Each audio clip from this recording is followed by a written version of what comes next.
नमस्कार, मी सुजाता. विधानसभेच्या निवडणुका आता नुकत्याच नजदीकच्या काळातच आहेत आणि सवलतींचा जोरदार मारा नागरिकांवर चालू आहे. पण मतदान करताना सवलत हवी आहे का आपली स्वतःची, आपल्या कुटुंबाची सुरक्षितता तुमच्या दृष्टीने महत्वाची आहे? हा एक वेगळा आणि गंभीर मुद्दा तुमच्या डोळ्यासमोर आणून देण्यासाठीचा आजचा व्हिडिओ आहे. महाविकास आघाडीने ज्या वेळेला हे सरकार स्थापन केलं, म्हणजे आपण 5 वर्षाचा आढावा जर का घेतला तर 2019 मध्ये जनतेने पूर्णपणे कौल दिलेला होता महायुतीला. पण मुख्यमंत्री पदाच्या हव्यासा पोटी उद्धव ठाकरे यांनी राष्ट्रवादी आणि काँग्रेसची हातमिळवणी केली, जी पूर्णपणे अनैसर्गिक युती होती. ते मुख्यमंत्री झाले खरे, पण आल्या आल्या त्यांनी जी काही कामं केलेली आहेत 2.5 वर्षात, ते आज ती इथे सांगू शकत नाहीत. कोविड काळाचा जरी त्यांनी दाखला दिला तरी एक गोष्ट तुम्ही विसरू नका की ज्या क्षणी ते सत्तेत आले त्यावेळेला त्याच्या आधीच्या 5 वर्षात म्हणजे 2014 ते 19 मध्ये देवेंद्र फडणवीस यांनी जे प्रकल्प सुरू केलेले होते त्याला स्थगिती देण्याचं काम महाविकास आघाडीने पहिलं केलं. आज पवार साहेब म्हणतात मला महाराष्ट्राचा चेहरा मोहरा बदलायचा आहे. म्हणजे इतके वर्ष तुम्ही सत्तेत आहात आणि तुम्हाला आत्ता तो चेहरा मोहरा बदलायचा आहे, तर काय म्हणजे कुठल्या अर्थाने बदलायचं आहे ते कळत नाही. कारण हे सरळ समोर दिसलंय आता की महाविकास आघाडीचंच समर्थन होतं या गलिच्छ भाषा बोलणाऱ्या मराठा आंदोलनाला. मग ज्या आंदोलनांनी पूर्ण वर्षभर या राज्यात गदारोळ माजवला होता, पूर्णपणे भाषेचं, सांस्कृतिक ठेव्याचं नुकसान केलं, की एक महाराष्ट्राची संस्कृती अशी होती की जिथे सभ्य सुशिक्षित, जेव्हा तुम्ही विरोध करत होता, आतापर्यंत अनेक विरोधी पक्ष आम्ही बघितलेत, काँग्रेस भाजपमध्ये कायमच विचारधारा वेगवेगळ्या असल्यामुळे विरोध राहिलेला आहे, पण बोलण्याची पातळी त्यांनी कधीही ओलांडली नाही दोन्हीकडच्या नेत्यांनी. पण आता आपण बघतो नेत्यांची भाषा काय आहे. हे नेते कुठल्या पक्षाचे आहेत ते पण तुम्ही बघा. मराठा आंदोलनाने त्यांच्या मागण्यासाठी आंदोलन करणं हे चूक नाही, पण याला पाठिंबा कोणाचा होता? महाविकास आघाडीचा. हे तर आता उघड झालेलं आहे. पण त्याच वेळेला स्वतःच्या मागण्यांसाठी जेव्हा मराठा आंदोलनाचा नेता सज्जाद नोमानी सारख्या माणसाकडे जातो, ज्यांनी तालिबानींचं समर्थन केलेलं आहे, तिथं हा आपला धोका लक्षात घ्यायचा असतो. ते बंद दाराआड जिथं इम्तियाज जलील यांच्या यासारख्या नेत्याशी ते जेव्हा चर्चा करत असताना, तेव्हा हे कधी विसरू नका की छत्रपती संभाजीनगर या नावाला काळं फासत हा माणूस आलेला आहे. इथं ओळखायला शिका की आपण आता कोणाला मत द्यायला पाहिजे. प्रत्येक निवडणूक आली की कुठली ना कुठली तरी आघाडी, कुठली ना कुठली तरी युती तुम्हाला कुठली ना कुठली तरी आमिष देत राहणार. पण आता गरज आहे तुम्हाला हे ओळखायची की तुम्हाला सवलती हव्यात का सुरक्षितता हवी. हे सांगायचं कारण एवढ्यासाठी आहे की गेले वर्षभर अक्षरशः या आंदोलनांनी, त्याच्यापासून त्यांना मिळालं काहीच नाही. या आंदोलनातनं जर का गोरगरीब मराठ्यांचा प्रश्न सुटला असता, किमान मराठवाड्यापुरता तरी तो सुटत होता. हे व्हिडिओ अवेलेबल आहेत. संपूर्ण मराठवाड्याचा आरक्षणाचा प्रश्न सुटत असताना सुद्धा मनोज जरांगेंनी तो सोडवला नाही. हे त्यांचं स्वतःचं वाक्य आहे की मला पूर्ण महाराष्ट्राकरता आता पाहिजे. मग मराठवाड्याचं आंदोलन घेऊन तो प्रश्न चिघळवत ठेवणं आणि नंतर आरक्षणाला त्याच्यामधनं काहीच न मिळणं, म्हणजे त्या आरक्षणामागचा किंवा त्या आंदोलनामागचा नक्की हेतू काय होता? तर या राज्यात अराजकता माजवली, राजकीय पक्षांनी त्याला दुर्दैवाने बळी पडले गोरगरीब मराठा जनता, की ज्यांनी हा राजकारण ओळखलं नाही, त्याच्यात त्यांचं फक्त नुकसान झाले. मग मुळात ज्या पक्षाला सत्तेसाठी अराजकता माजवायला सुद्धा ते कमी पडले नाहीत. मान्य आहे की भाजपने त्यांना सत्ता मिळवण्यासाठी शिवसेनेला धडा शिकवला, पण त्याच्या आधी शिवसेनेने जी युती तोडली त्याच्याकडे पण तुम्ही लक्ष द्या. जनतेच्या कौलाला पूर्णपणे हरताळ फासला उद्धव ठाकरेंनी आणि स्वतः मुख्यमंत्रीपद घेतलं. मग जेव्हा प्रश्न हाच येतो की भाजपचे नेते तर स्वतः समोर येऊन सांगत होते की निवडणुकीनंतर निकालानंतर युती जर का सत्तेत आली तर देवेंद्र फडणवीस मुख्यमंत्री होतील. मग त्यावेळी पारदर्शकता म्हणून तुम्ही तेव्हाच का नाही समोर येऊन सांगितलं? तुम्ही तर स्टेजवर तिथे उपस्थित असायचं. आणि तेव्हा उद्धव ठाकरे गप्प बसले आणि नंतर ही खेळी केली. याचा अर्थ तुमच्या मताला हरताळ फासायचा होता त्यांना, हे त्यांनी आधीच ठरवलं होतं.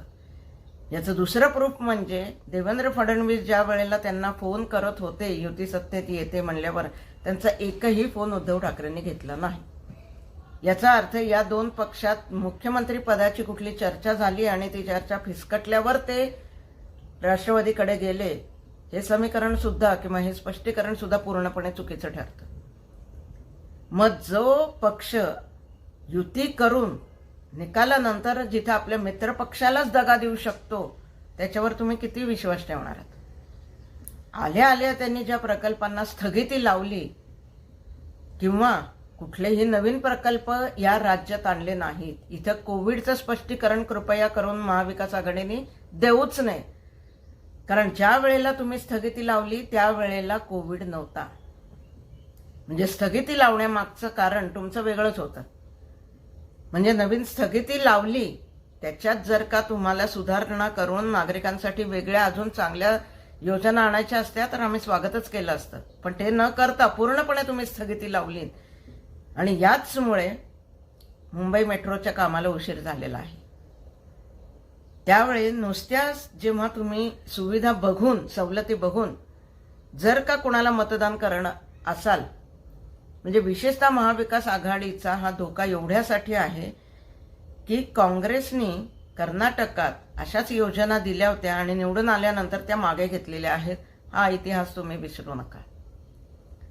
पण आता सवलती तुम्ही आपण बाजूला ठेवूयात. सवलती म्हणजे काय? शेवटी तुम्हाला मिळणारा एक निधी, ते पैसे तुम्ही मिळवू शकता.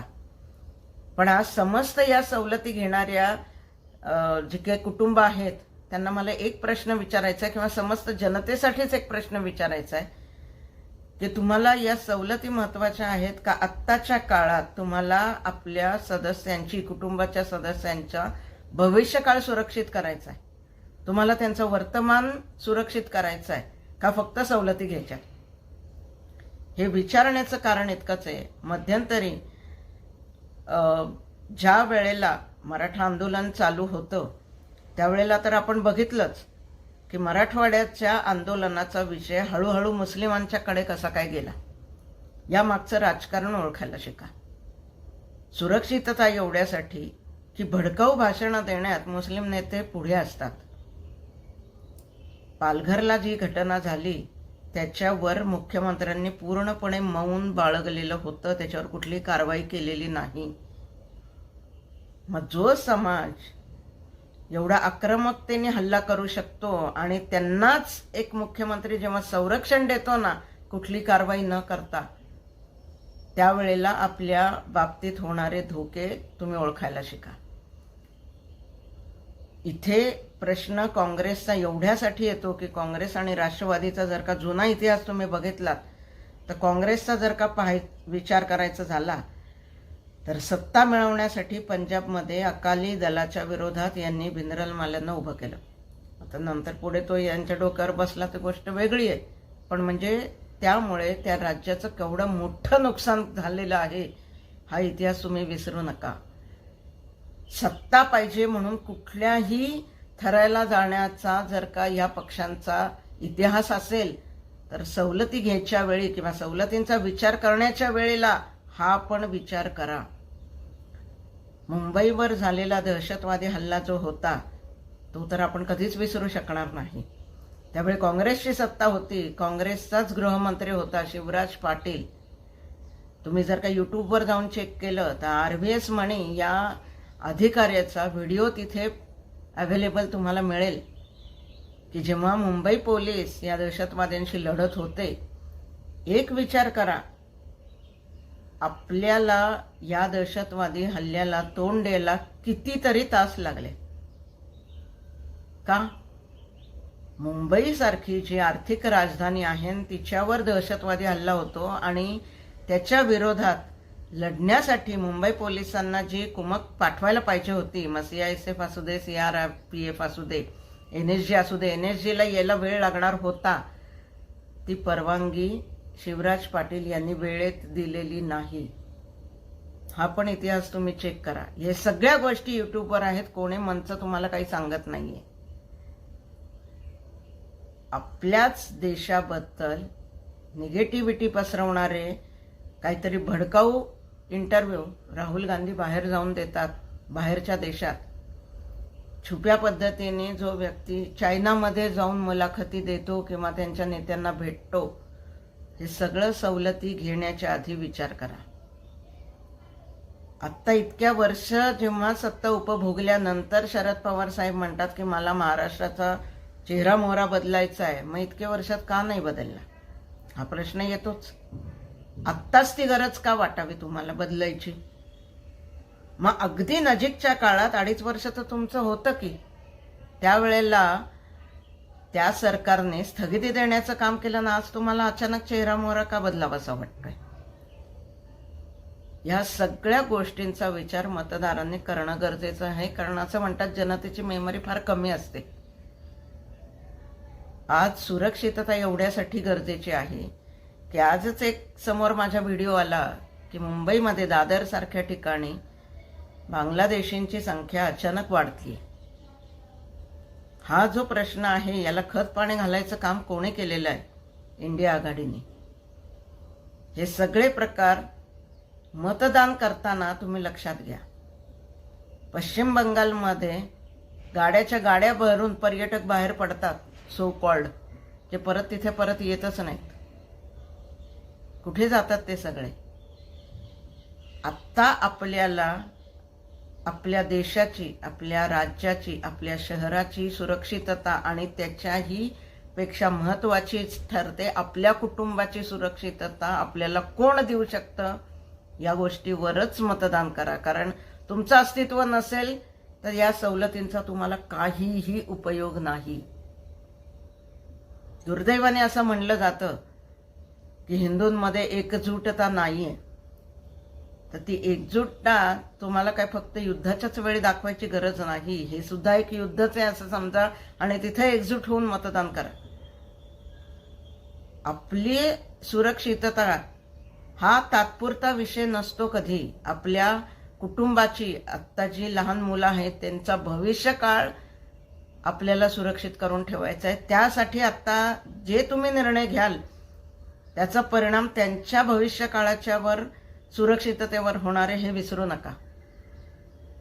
त्यामुळे घाईघाईत किंवा जाऊ दे आता काय हरकत नाही, कशाला करायचे असा नका विचार करू.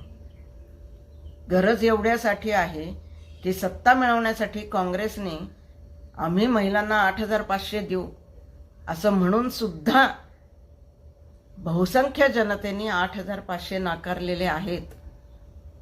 ते जर का मोठ्या प्रमाणावर नाकारले असते तर आज मोदींची एक हाती सत्ता आली असती. इथं प्रश्न मोदींचा नाहीच आहे किंवा इथं बीजेपीचा पण प्रश्न नाहीये. जो पक्ष तुम्हाला म्हणजे एक हिंदू राष्ट्र म्हणून आपल्या प्रत्येक धर्माचा आपण आदर करायला पाहिजे हे आपला धर्म शिकवतो, पण त्याच वेळेला आपण आपल्या धर्माचा सुद्धा आदर करायला पाहिजे हे आपण कुठेतरी विसरतोय का हे तुम्ही बघा. म्हणून त्या एकजुटीसाठी तरी मतदान करणं गरजेचं आहे. एक अचानक माझे परवा डोळे असे उघडले, एक मेसेज पण मला त्याचप्रमाणे आलेला आहे. म्हणजे तोच अनुभव कदाचित त्या व्यक्तीला पण आला असेल. बँकेच्या मध्ये आपल्या खात्यात जेव्हा पैसे कमी होतात ना, त्यावेळी प्रत्येक बँकेचं एक लिमिट असतं की त्याच्या खाली जर का तुमचं सेव्हिंग्स गेलं तर तुम्हाला चार्जेस पडतात. यालाच म्हणतात घटेंगे तो कटेंगे. म्हणून आज मी तुम्हाला हाच एक सांगते, हाचा मेसेज पण मला सुंदर आलेला आहे, घटेंगे तो कटेंगे. याच्यासाठी गरज आहे एकजूट ठेवण्याची. कोण आपल्या कुठल्या गोष्टीचा गैरफायदा राज्यकर्ता घेत नाहीये ना हे ओळखण्याची गरज आहे आता समस्त नागरिकांना. म्हणूनच प्रत्येक पक्षाचं एक तुम्ही अजेंडा बघा की त्यांचा गेल्या 5 वर्षातला अजेंडा काय आहे. मोदींच्या विरोधात लढण्यासाठी जेव्हा 28 लोक एकत्र येतात ना, की ज्यांची स्वतःची विचारधारा एकमेकांशी जुळत नाही, पाठीमागे ते एकमेकांना शिव्या घालत असतात आणि समोर केवळ मोदी नको म्हणून हे 28 टाळकी जेव्हा एकत्र येतात ना, तेव्हा त्यांचा हेतू काय असतो हे विचारात घ्या. मोदी का नको हे सांगण्याचं त्यांना धाडस. मोदी नको ठीक आहे, पण मोदी का नको हे ते सांगू नाही शकत. कारण आपलं दुर्दैव की आपण काँग्रेसने, ठीक आहे काँग्रेसने चांगली कामं सुद्धा केलेली आहेत, इंदिराजींच्या काळात केलेली आहेत, राजीवजींच्या काळात केलेली आहेत. जी काय आपण आता थोडीफार प्रगती बघतोय त्याच्यात प्रत्येक पक्षाचा थोडाफार हात आहे, यात दुमत नाहीच आहे. पण अजूनही कुठेतरी इन्फ्रास्ट्रक्चरमध्ये आपण मागे आहोत. थोडक्यात काय आहे, जी बाहेरच्या रस्त्यांची म्हणजे हायवेची जी स्थिती प्रचंड मोठ्या प्रमाणात सुधारते त्याचं पूर्णपणे श्रेय नितीन गडकरींना आहे, यात तर कोणाचंच दुमत असणार नाही.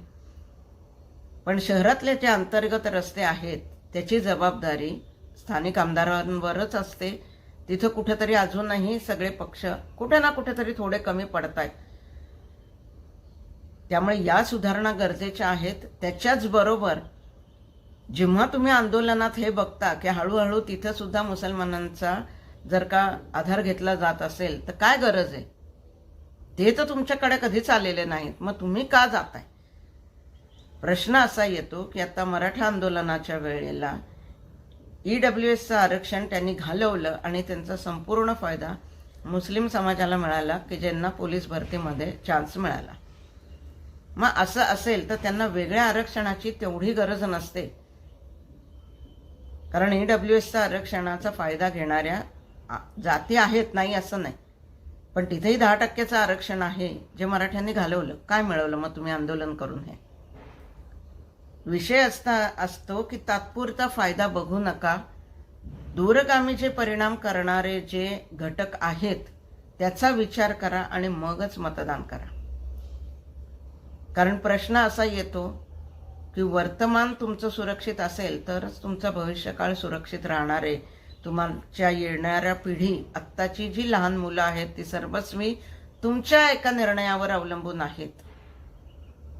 या देशात सर्व धर्म समभाव आहे हे मी मान्य करते, कारण आपण 1947 हे हिंदू राष्ट्र म्हणूनच घोषित झालं, पण सर्व धर्माचे लोक या देशात गुण्यागोविंदाने इतके वर्ष राहिलेले आहेत आणि तसेच राहावेत. पण ते तेव्हा शक्य आहे जेव्हा प्रत्येक धर्माचा माणूस हा माझा देश आहे आणि त्याची सुरक्षितता, त्याची प्रगती ही माझी सुद्धा जबाबदारी आहे आणि कर्तव्य आहे हे समजून राहील. आणि तसे ते राहतायतही. पण जसे काही नासके आंबे असतात की जे पूर्णच त्या अढीला नासक करून टाकतात, असे घटक प्रत्येक धर्मात असतात. इथं जाती किंवा धर्माचा प्रश्न नाहीये, इथं योग्य आणि अयोग्य याचा प्रश्न आहे.